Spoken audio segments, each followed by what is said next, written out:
일본이 한국의 올림픽 하우스를 설계도까지 베껴놓고도 전 세계 선수들한테 완전히 외면당한 이유가 뭔지 아세요? 여러분 진짜 이거 처음 듣고 입이 안 다물어졌거든요. 밀라노 동계올림픽이 막 개막했잖아요? 근데 경기장 밖에서 벌어진 일이 경기장 안보다 훨씬 더 드라마틱했다는 거예요. 국제빙상연맹 공식 계정에서 갑자기 김연아 선수 사진을 올리면서 전 세계가 난리가 났거든요. 그것도 현역 선수도 아니고 개최국 선수도 아닌데 말이죠. 두 번의 올림픽, 두 개의 메달, 그리고 하나의 영원한 전설이라는 문구와 함께요. 22시간 만에 좋아요가 4,000개를 돌파했어요. 밀라노 포르텔로 역 벽면에는 역대 올림픽 메달리스트들 사진이 쫙 붙었는데 그 중에서도 김연아 선수 사진이 제일 크게 걸렸다는 거 아니겠어요? 2010년 밴쿠버 올림픽 금메달 시상식 직후 타이스의 명상곡에 맞춰 갈라쇼를 펼치던 그 전설적인 장면이 밀라노 한복판을 장악한 거죠. SNS는 완전 폭발했어요. 연느님 비환이다. 은퇴 후에도 여전히 독보적이다. 이런 찬사들이 전 세계에서 쏟아져 나왔죠. 근데 이 상황을 지켜보던 일본 피겨 팬덤이 완전히 뒤집혀버린 거예요. 왜 김연아만 저렇게 조명하느냐? 한유 유주루는 올림픽 2연패를 달성한 사람인데 왜 언급조차 안 됐냐며 난리가 났거든요. 일부 네티즌들은 아예 ISU가 한국의 편향적이라는 음모론까지 제기했어요. 교도통신이랑 NHK 같은 일본 언론들도 가만히 있지 않았죠. 밀라노 올림픽 전부터 김연아 재조명 현상이 너무 두드러져서 일본 피겨계 분위기가 침울하다. 은퇴 후에도 여전히 올림픽의 상징으로 남아있어서 일본 선수들에게 심리적 부담이 될 수 있다. 이런 식으로 보도했어요. 솔직히 이건 시작에 불과했어요. 진짜 충격적인 건 따로 있었거든요. 2월 5일 밀라노 시내 중심부에 두 개의 국가 홍보관이 동시에 개관했어요. 하나는 일본 올림픽위원회가 운영하는 팀 하우스 재팬이었고 다른 하나는 우리 대한체육회가 운영하는 코리아 하우스였죠. 일본은 진짜 엄청나게 야심차게 준비했어요. 언론 공개할 때부터 스시 카운터랑 일식 뷔페를 자랑했고 메달리스트 기자 회견장이랑 귀빈 접대용 화려한 공간을 완벽하게 갖췄다고 홍보했거든요. 일본 올림픽위원회 회장은 이곳을 일본 음식과 문화를 경험하는 최고의 장소로 만들겠다며 선수들이 매일 여기서 기자회견을 해주면 좋겠다는 포부까지 밝혔어요. 근데 여기서 일본이 숨기고 싶어 했던 결정적인 비밀이 하나 있었어요. 일본은 2024년 파리 올림픽 때 엄청난 인파를 모았던 한국의 코리아 하우스를 진짜 치밀하게 분석했거든요. 문화체험존, 음식존, 휴식공간 같은 한국 하우스의 전체적인 구조를 거의 베껴왔다고 봐야 해요. 공간 배치부터 사람들이 이동하는 동선 설계까지 세밀하게 벤치마킹했죠.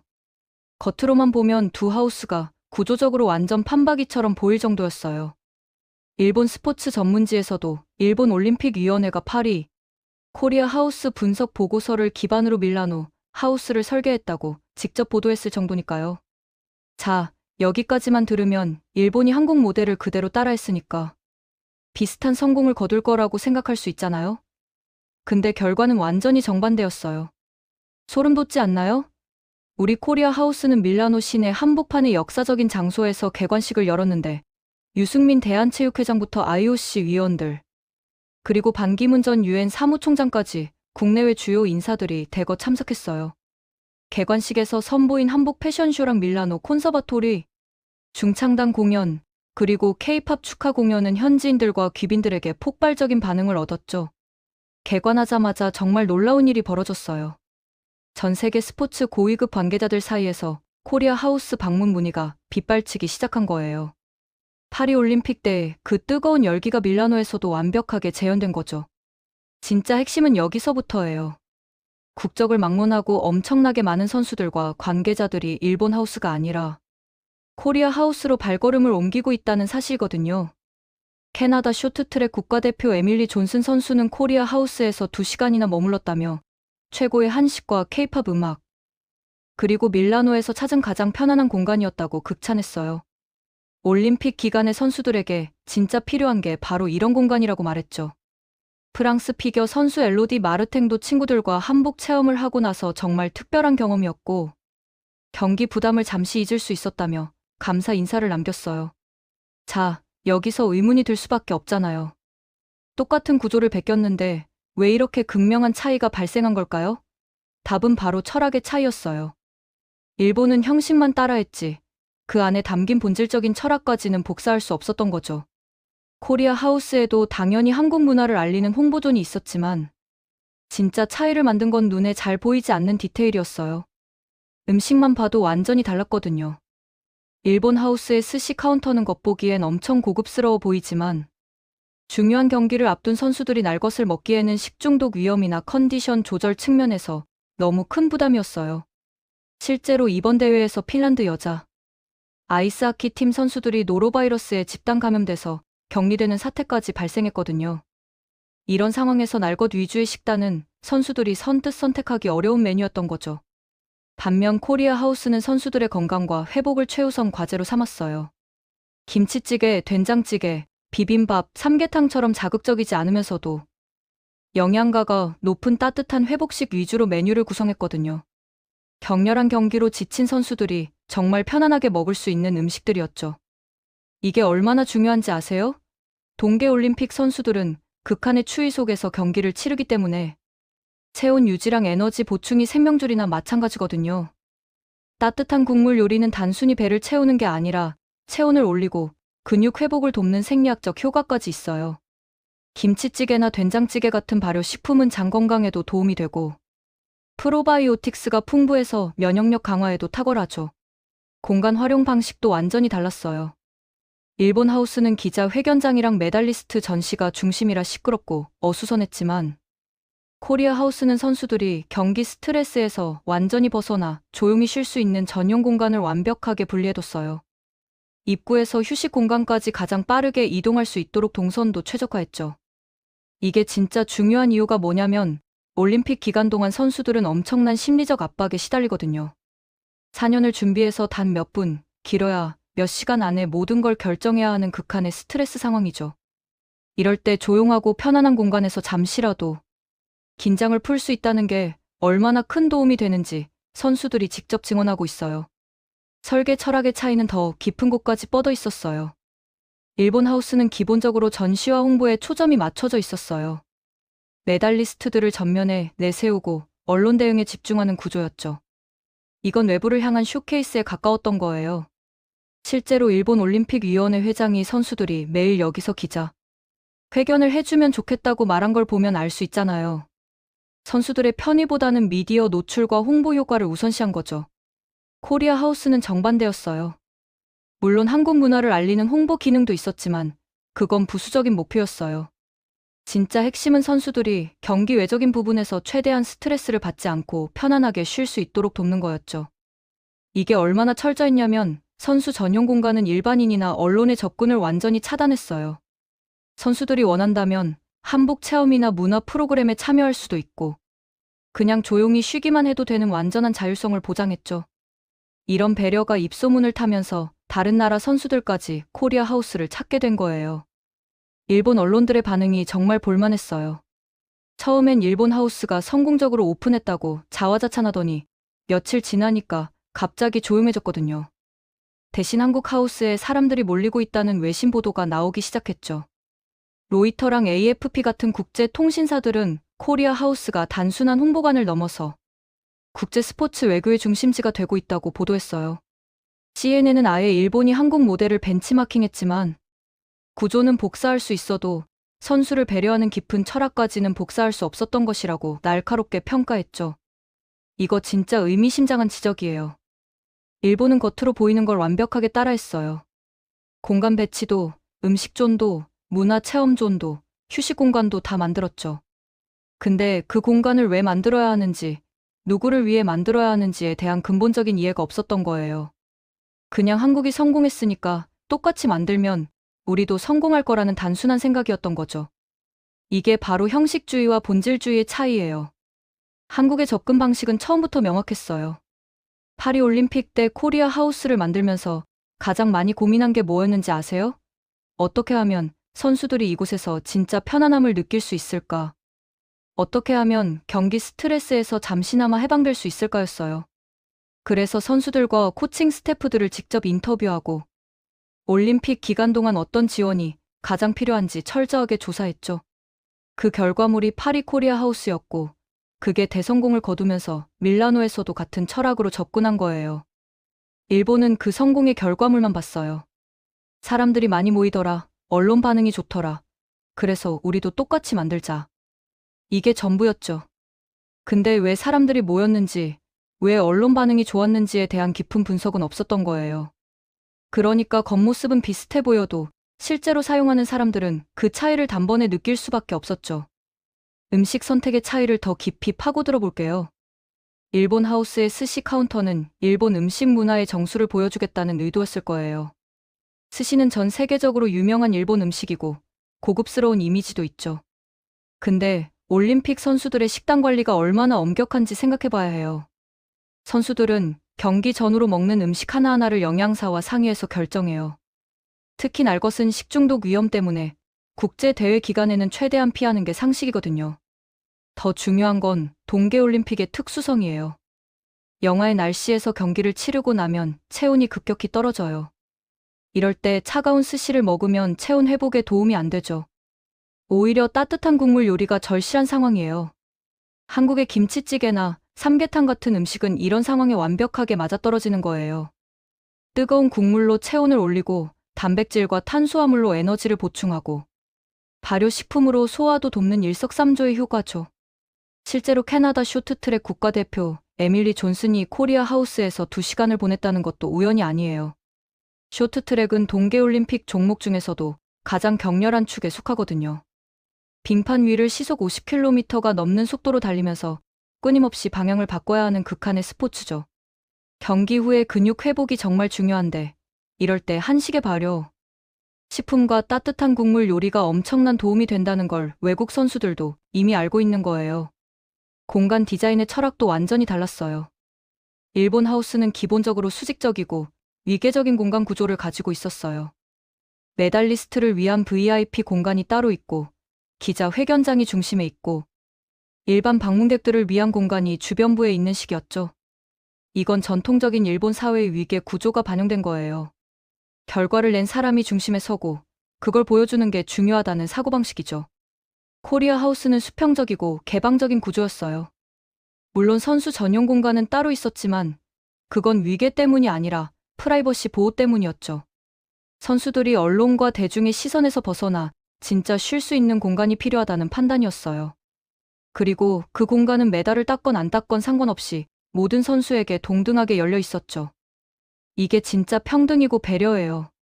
문화 프로그램의 질적 차이도 엄청났어요. 일본 하우스는 일본 전통 문화를 전시하는 데 집중했어요. 가부키 공연이나 다도 시연 같은 걸 보여주면서 일본 문화의 우수성을 알리려고 했죠. 근데 이게 관람객 입장에서는 좀 지루할 수 있어요. 보기만 하는 일방향 전시니까요. 참여할 기회가 별로 없고 그냥 조용히 구경만 해야 하는 분위기였던 거죠. 코리아 하우스는 체험 중심이었어요. 한복을 직접 입어볼 수 있고 K-팝 댄스를 배울 수 있고 한글로 자기 이름을 써볼 수 있고 이런 식으로 직접 참여할 수 있는 프로그램들이 가득했어요. 프랑스 피겨 선수 엘로디 마르탱이 친구들과 한복 체험을 하면서 정말 즐거워했다는 것도 이런 맥락이에요. 단순히 보는 게 아니라 직접 해보니까 훨씬 더 인상 깊고 재미있었던 거죠. 이게 현대 문화 외교의 핵심이에요. 일방향 전시가 아니라 쌍방향 체험. 우리 문화가 이렇게 훌륭하니까 보고 감탄하라는 게 아니라 우리 문화를 직접 경험해보고 즐겨보라는 거죠. 이게 훨씬 더 효과적이고 오래가는 인상을 남겨요. 실제로 소셜미디어에서 한복 체험 사진을 올리는 외국 선수들이 엄청 많았거든요. 이게 바로 자발적 홍보 효과예요. 한국 음식의 글로벌 경쟁력도 다시 한번 입증됐어요. 김치찌개, 된장찌개, 비빔밥, 삼계탕 같은 한식은 이제 전 세계 어디서든 통하는 보편적 음식이 됐어요. 특히 건강식으로서의 이미지가 강하죠. 발효식품의 건강 효능이 과학적으로 입증되면서 김치나 된장 같은 한국 전통 발효 식품에 대한 관심이 폭발적으로 늘었거든요. 일본 음식도 물론 세계적으로 유명하지만 올림픽 같은 특수한 상황에서는 한식이 훨씬 더 적합한 선택지였던 거예요. 안전성, 영양가, 회복 효과, 이 모든 면에서 한식이 압도적이었죠. 일본이 스시를 선택한 건 문화적 자부심 때문이었겠지만 정작 선수들이 원하는 건 그게 아니었던 거예요. 동선 설계의 차이도 정말 중요했어요. 코리아 하우스는 입구에서부터 동선이 명확하게 분리돼 있었어요. 언론과 일반 방문객은 한쪽 동선을 따라가고 선수들은 별도의 동선으로 바로 휴식 공간이나 식당으로 이동할 수 있게 설계됐죠. 이게 얼마나 중요한지 아세요? 올림픽 기간 동안 선수들은 언론과 팬들의 관심을 계속 받아요. 경기장에서도 선수촌에서도 이동하는 길에도 끊임없이 시선을 받죠. 그러다 보니 정말 조용히 쉴 수 있는 공간이 절실한 거예요. 일본 하우스는 이런 고려가 부족했어요. 기자회견장이 중앙에 있다 보니 선수들이 휴식 공간으로 가려면 어쩔 수 없이 언론과 마주칠 수밖에 없는 구조였죠. 이건 선수들 입장에서는 부담스러울 수밖에 없어요. 쉬러 왔는데 또 인터뷰 요청을 받고 사진 찍어달라는 부탁을 받고 이러면 제대로 쉴 수가 없잖아요. 조명 설계도 완전히 달랐어요. 일본 하우스는 전시관 느낌으로 밝은 조명을 사용했어요. 일본 문화를 제대로 보여주려면 밝아야 한다는 생각이었겠죠. 근데 올림픽 선수들은 경기 준비로 수면 패턴이 불규칙해지기 쉬워요. 이럴 때 너무 밝은 조명은 오히려 피로를 가중시킬 수 있거든요. 코리아 하우스의 휴식 공간은 따뜻하고 부드러운 간접 조명을 사용했어요. 눈이 편안하고 긴장이 풀리는 조도를 과학적으로 계산해서 설계했죠. 심지어 수면에 도움이 되는 특정 파장의 조명을 사용하기도 했어요. 이런 세밀한 배려가 선수들의 마음을 움직인 거예요. 음향 설계도 마찬가지예요. 코리아 하우스는 공간별로 음향을 철저하게 분리했어요. 문화 프로그램이 진행되는 공간에서는 K-팝 음악이 흘러나오지만 휴식 공간에는 그 소리가 전혀 들리지 않도록 방음 처리를 완벽하게 했죠. 선수들이 원한다면 조용한 공간에서 명상이나 스트레칭을 할 수 있게 배려한 거예요. 일본 하우스는 이런 부분까지 신경 쓰지 못했어요. 기자회견이 열리면 그 소리가 건물 전체에 퍼졌고 문화 프로그램이 진행되면 어디서든 그 소리를 들을 수 있었죠. 이건 전시와 홍보가 우선이었기 때문에 생긴 결과예요. 선수들의 편안한 휴식보다는 많은 사람에게 일본 문화를 알리는 게 더 중요했던 거죠. 온도 조절도 완전히 달랐어요. 동계올림픽이니까 당연히 밖은 춥잖아요. 근데 실내 온도를 너무 높이면 선수들이 체온 조절에 어려움을 겪을 수 있어요. 밖에서 경기하고 들어왔을 때 온도 차이가 너무 크면 오히려 컨디션에 악영향을 주거든요. 코리아 하우스는 공간별로 온도를 다르게 설정했어요. 입구와 로비는 조금 서늘하게, 식당은 따뜻하게, 휴식 공간은 선수들이 직접 조절할 수 있게 했죠. 이런 세심한 배려가 선수들에게 정말 큰 감동을 줬어요. 우리의 컨디션까지 이렇게 신경 써주는구나, 이런 느낌을 받은 거죠. 일본 하우스는 전체적으로 균일한 온도를 유지했어요. 그게 관리하기는 편하지만 선수들의 다양한 니즈를 만족시키기에는 부족했던 거예요. 어떤 선수는 춥게 느끼고 어떤 선수는 덥게 느낄 수 있는데 그런 개인차를 고려하지 못한 거죠. 와이파이 속도도 차이가 났어요. 요즘 선수들은 경기 영상을 바로바로 확인하면서 피드백을 받아야 하거든요. 코치랑 실시간으로 소통하는 것도 중요하고요. 코리아 하우스는 전용 초고속 와이파이를 설치해서 선수들이 대용량 영상 파일도 바로 다운로드하고 업로드할 수 있게 했어요. 일본 하우스도 와이파이가 있긴 했는데 많은 사람이 동시에 접속하다 보니 속도가 느려지는 문제가 있었어요. 특히 기자들이 기사를 송고하는 시간대에는 거의 마비 수준이었다고 해요. 이것도 결국 우선순위의 차이예요. 선수들의 편의가 먼저냐, 언론 대응이 먼저냐의 차이였던 거죠. 충전 시설도 완전히 달랐어요. 코리아 하우스는 선수들이 자주 사용하는 모든 종류의 충전 규격을 다 준비해뒀어요. 각 나라마다 콘센트 규격이 다르잖아요. 그걸 다 고려해서 어댑터 없이도 바로 충전할 수 있게 만든 거예요. 심지어 무선 충전 패드까지 곳곳에 설치했죠. 일본 하우스는 일본 규격 콘센트가 줄을 이뤘어요. 물론 어댑터를 빌려주긴 했지만 선수들이 일일이 요청해야 했고 수량도 제한적이었죠. 이런 작은 불편함들이 쌓이면 선수들이 다시 방문하고 싶은 마음이 줄어들 수밖에 없어요. 심리 상담 서비스도 차이가 났어요. 코리아 하우스는 스포츠 심리학 전문가를 상주시켜서 선수들이 원하면 언제든 상담을 받을 수 있게 했어요. 올림픽은 엄청난 심리적 압박이 있는 무대거든요. 특히 메달을 기대받는 선수들은 그 부담이 상상을 초월해요. 이럴 때 전문가와 대화를 나누는 것만으로도 큰 도움이 되죠. 재밌게 보셨다면 구독과 좋아요, 알림 설정 부탁드립니다.